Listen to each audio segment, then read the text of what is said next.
자, 오늘은요, 아주 특별한 질문 하나로 시작해서 그 속에 숨겨진 깊은 의미를 함께 파헤쳐 볼까 합니다. 이야기의 시작은 이렇습니다. 한 영적 스승에게 정말 개인적이고 또 절박한 질문이 하나 던져지는데요. 그런데 놀랍게도 이 질문이 한 나라의 운명 그리고 세계 속에서의 역할이라는 아주 거대한 비전으로 연결됩니다. 네, 바로 이 질문의 배경에는요. 해외에 거주하면서 문화적으로나 뭐랄까 지리적으로 소속감을 잃고 방황하는 한국인 여성들의 고민이 있었습니다. 바로 이 이야기가 오늘 우리가 나눌 철학적인 토론의 불씨가 된 거죠. 그런데 강연자의 대답이 정말 흥미롭습니다. 어디에 사세요 하고 장소를 정해주는 게 아니었어요. 대신에 문제 자체를 완전히 다른 각도에서 보게 하죠. 내가 어떻게 만족하며 살까 하는 개인적인 차원에서 나는 어떤 의무를 다해야 하는가 하는 더 큰 차원으로 관점을 확 바꿔버리는 겁니다. 그러면서 아주 근본적인 원리 하나를 제시하는데요. 이 문제의 해답은 결국 두 가지 삶의 방식 중 우리가 어떤 것을 선택하느냐에 달려있다는 겁니다. 그 첫 번째가 바로 공적인 삶인데요. 이건 쉽게 말해서 내가 지금 발 딛고 서 있는 바로 그 사회, 나를 치워준 그 사회의 이익을 위해서 사는 삶을 말합니다. 내가 어디에 살고 있든 상관없이 말이죠. 자, 보세요.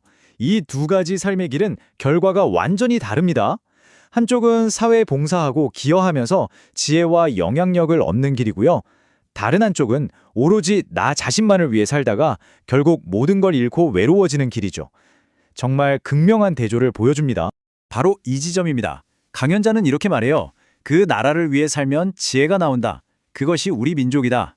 그러니까 핵심은 우리가 이 공적인 삶을 선택하는 그 순간 우리 민족에게 내재되어 있다고 하는 어떤 특별한 잠재력이 탁 하고 깨어난다는 겁니다. 아니 대체 그 잠재력이 뭘까요? 이걸 제대로 이해하려면 이 강연의 아주 핵심적인 개념, 바로 천손에 대해 알아봐야 합니다. 천손, 말 그대로 하늘의 자손이라는 뜻인데요. 강연자는 한국인을 이렇게 부릅니다. 하늘이 특별히 보살피고 이끌어주는 민족이라는 거죠. 그러니까 이건 단순히 한국 사람이다라는 걸 넘어서서 세계를 향한 어떤 특별한 사명을 부여받은 존재로 보는 겁니다. 그리고 그 사명에는 아주 명확한 단계가 있어요. 첫째, 일단 세계 곳곳으로 뻗어나가고요. 둘째, 그곳에서 그 사회의 도움을 받으면서 성장합니다. 그리고 셋째, 마침내 그 사회를 환하게 비추는 별 같은 존재가 되는 거죠. 마지막으로 이 모든 사명을 완수하기 위한 지혜는 본부라고 할 수 있는 우리의 뿌리, 한국과의 연결을 통해 얻게 된다는 겁니다.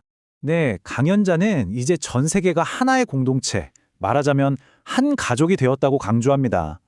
그래서 해외에 나가 있는 우리 한국인들, 이 별들의 진짜 목적이 뭐냐?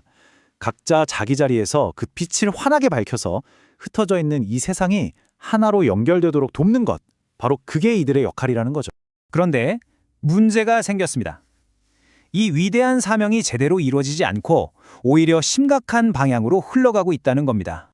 강연자는 정말 거칠고 직설적인 표현을 쓰는데요. 이렇게 말합니다. 인류를 이끌 별들을 만들어야 했는데 대신 모두 썩은 별, 즉 똥별이 되어버렸다. 와, 정말 강력한 비유죠. 왜 똥별이 되었다고 하는 걸까요? 그는 특히 해외로 나간 영적 지도자들, 그러니까 스님이나 목사님들을 지적합니다. 그분들이 그곳에서 이기적인 조직을 만들고 사람들에게 그 사회에 봉사하는 법을 가르친 게 아니라 오로지 자기 자신만을 위해 기도하라고 가르쳤다는 거예요. 결국 사람들을 빛나는 별로 이끌지 못하고 길을 잃게 만들었다고 아주 신랄하게 비판하는 겁니다. 이 표를 보시면 그 차이가 확 들어오죠. 빛나는 별은 다른 사람을 위해 빛나고 사회에 기여해서 존경을 받지만 썩은 별은 자기 자신에게만 집중하고 사회에서 무언가를 뺏으려고만 하다가 결국 외톨이가 된다는 겁니다. 해외에 사는 우리들이 맞이할 수 있는 두 개의 미래, 등불이 될 것인가, 짐이 될 것인가 정말 명확하게 보여주는 것 같아요. 자, 이제 이야기는 마지막 단계로 향합니다. 소스에서 제시하는 마지막 예언적인 선택인데요. 여기서 또 하나의 아주 주요한 개념이 등장합니다. 바로 정도령입니다. 정도령은 바른 길을 아는 사람이라는 뜻으로 인류를 올바른 길로 이끌기 위해 사는 사람들을 말해요. 이건 어떤 슈퍼맨 같은 한 명을 지칭하는 게 아니고요. 세상을 평화로 이끌 운명을 가진 하나의 그룹, 한 무리의 사람들을 의미하는 개념입니다. 강연자의 주장에 따르면 이제 모든 한국인은 선택의 기로에 서 있습니다. 인류를 위해 헌신하는 정도령의 길을 갈 것이냐, 아니면 자기 욕심만 채우는 사도령, 즉 이기적인 길을 갈 것이냐. 이건 마치 천사와 악마의 갈림길처럼 묘사돼요. 그리고 이 이야기의 스케일은 여기서 정말 어마어마하게 커집니다. 소스는 한반도 전체가 바로 고대 문헌에 나오는 새로운 에덴 동산이라고 주장해요. 그러니까 한 개인의 정체성 고민에서 시작된 이야기가 이제는 세계적인 예언의 성취라는 거대한 차원으로 확장되는 겁니다. 강연자는 아주 구체적인 시간표까지 제시하는데요. 과거에 하늘의 자손들이 전 세계로 흩어져 자라났고 2013년부터 바로 그들이 별이 되어야 할 시간이 시작됐다는 겁니다.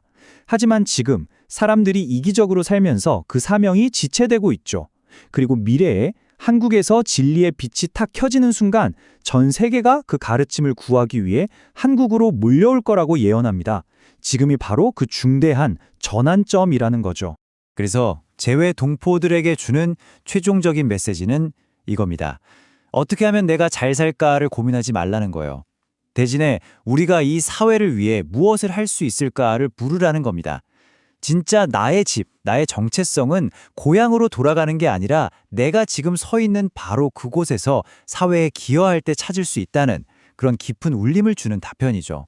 결국 이 소스는 개인의 목표와 민족 전체의 운명이라는 거대한 선택지를 우리 앞에 던져놓습니다. 이렇게 모든 것이 연결된 세계화 시대에 이런 관점은 우리의 정체성에 대해 어떤 의미를 던져줄까요? 이건 단순히 한 사람의 비전을 넘어 우리 모두에게 생각해 볼 만한 질문인 것 같습니다.